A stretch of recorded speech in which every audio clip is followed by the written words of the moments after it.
Alam mo ba na sa Lukban, Quezon, may kiping na kulay-kulay na nakadikit sa mga bahay tuwing pahiyas? Maraming turista ang kumukuha nito bilang pasalubong at doon nagsisimula ang problema. Ang kiping ay manipis na bigas na wafer, ginagawa lang sa Lukban. Pero para sa mga matandang lola ron, hindi ito basta dekorasyon. Naniniwala sila na nakatira sa bawat kiping ang espiritu ng kasaganaan ng panahon.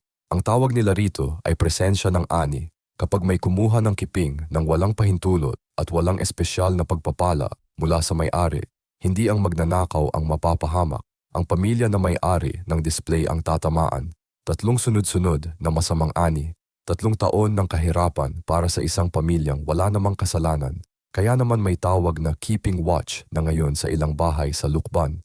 Naglalagay sila ng bantay tuwing pahiyas dahil paulit-ulit na nangyari ang pagkawala ng keeping mula sa mga bisita. Kung gusto mong magdala ng kiping pauwi, may tamang paraan. Humingi ng pahintulot at hintayin ang pag-abot ng may-ari mismo. Ibibigay nila ito ng may maikli at simpleng pagpapala para mailipat ang presensya ng ligtas. Ang pamilyang nagbibigay ay hindi mawawalan. Ang pamilyang ninakawan ay mawawalan ng lahat.